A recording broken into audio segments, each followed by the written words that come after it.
Assalamu alaikum. Good morning everyone. Welcome back to our online video class. In this session I am dealing with the development of midgut. Actually in the development of midgut there is three important events occur. Number one is the physiological umbilical herniation. Number two is the retraction of the primary intestinal loop, and number three is the localization and fixation of the intestinal loop. First of all, we know that the primitive gut tube has three parts. One is the foregut, midgut and hindgut. And we know that this midgut actually it connected with the yolk sac by the vitelline duct.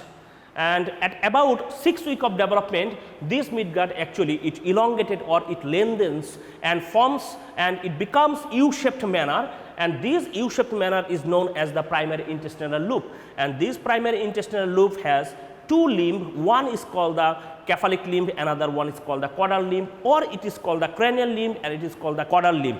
And actually this loop is formed by, and the axis of this loop is formed by the superior mesenteric artery, because we know that the derivatives of the foregut is supplied by the celiac trunk and the derivatives of the midgut is supplied by the superior mesenteric artery and the derivatives of the hindgut is supplied by the inferior mesenteric artery. So the axis is formed by the superior mesenteric artery, and the part proximal to the superior mesenteric artery is called the pre-arterial segment, or it is also called the cephalic limb, and the part distal to the superior mesenteric artery it is called the post-arterial segment of the loop, or it is also called the caudal limb of the intestinal loop, primary intestinal loop. And we know that in 6 weeks of development actually the liver enlarged very rapidly, and the abdominal cavity is very small in size, and there is appearance of the mesonephric kidney, so that this primary intestinal loop actually it lengthens, it also elongated very rapidly, so that it has no appropriate space for the abdominal space in the abdominal cavity. That's why this primary intestinal loop actually comes out from the abdominal cavity into the yolk sac cavity through umbilical ring by the vitelline duct.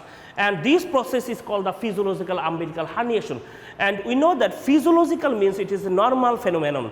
Umbilical means this primary intestinal loop it comes out from the abdominal cavity by the umbilical ring, and it is called the herniation. Herniation means any content of the abdomen or any viscera of the abdomen, if it comes out from the abdominal cavity through a opening or a hiatus, it is known as herniation. So that it is called the physiological umbilical herniation, because it is normal in phenomenon, it is not pathological, it passes through the umbilical ring, and it is comes out into the yolk sac cavity from the abdominal cavity through the umbilical ring. That's why it is called the physiological umbilical herniation.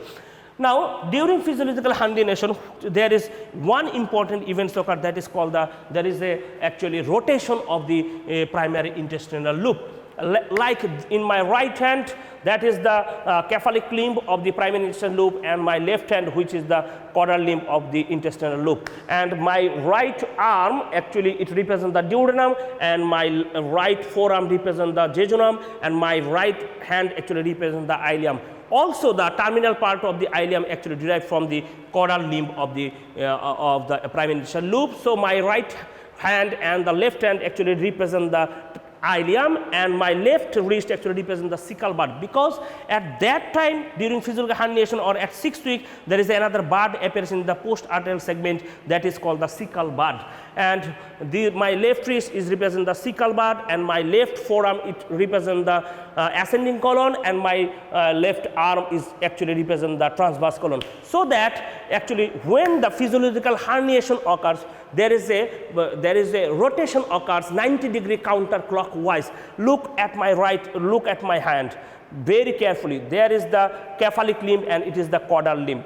During physiological herniation, there is anti-clockwise rotation occurs. Now the cephalic limb lies on the right side and the caudal limb lies on the left side. So we know that this pre-arterial segment and actually this midgut extend from the caudal limit of the entrance of the bile duct in the second part of the duodenum to the junction between the right 2/3 and left 1/3 of the transverse colon, and from the pre-arterial segment there is the black Black margin actually remarks the pre-arterial segment, and the red margin actually represent the post-arterial segment of the primary intestinal loop. From the pre-arterial segment or the capillary limb, actually the second part of the duodenum below the entrance of the common bile duct, third part, fourth part of the duodenum, jejunum, and also major part of the ileum actually derives. And from the post-arterial segment, actually the terminal part of the ileum, the cecum, vermiform appendix, ascending colon, and right up to right two-thirds of the transverse colon actually is derived from the post-arterial segment of the primary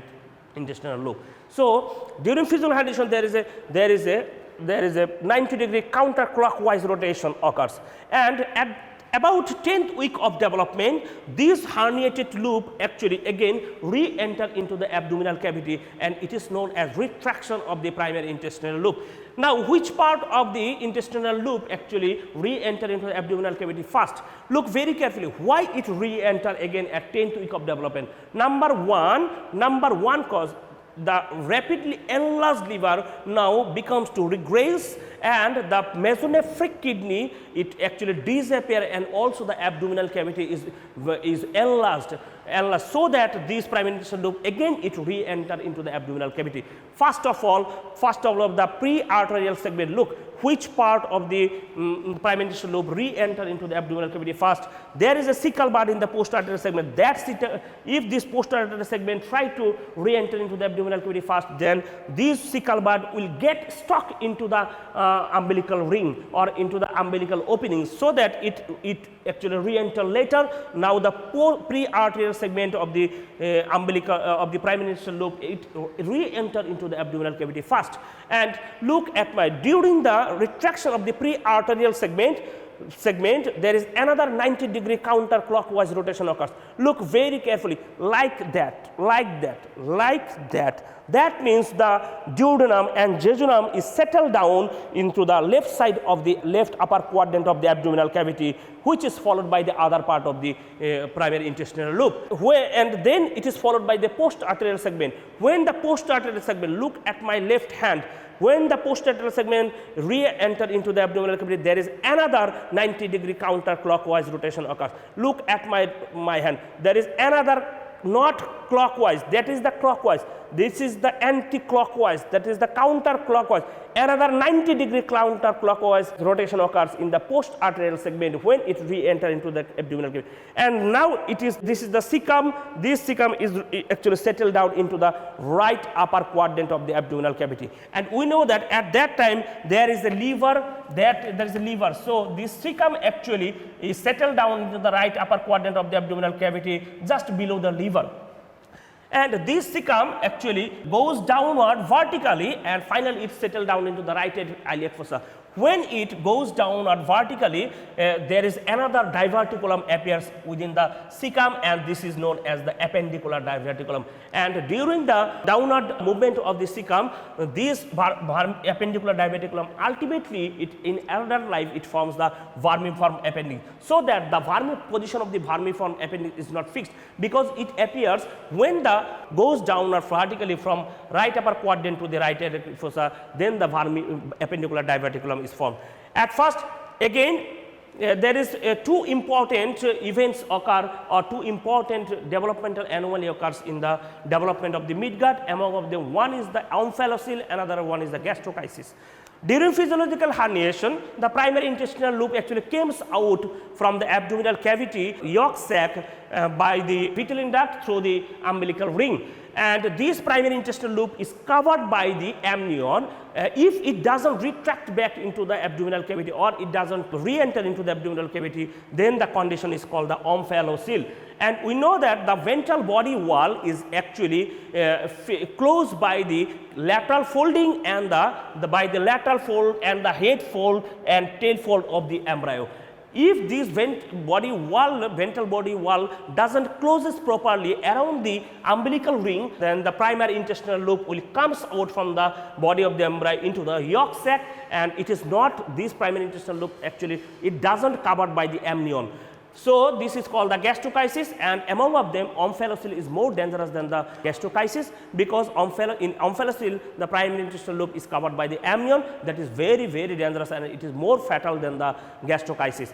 two important events, two important applied omphalocele and gastrochysis. Look very carefully. In omphalocele, primary intestinal loop, it doesn't retract back during the physiological herniation, and the loop is covered by the amnion, and it is diagnosed by ultrasound and the alpha fetoprotein. But in gastrochysis, there is a defect in the ventral body wall. There is a defect in the closure of the ventral body wall. So, primary intestinal loop comes on, but it doesn't covered by the amnion, and it is less dangerous than the omphalocele. That is all about the development of the midgut.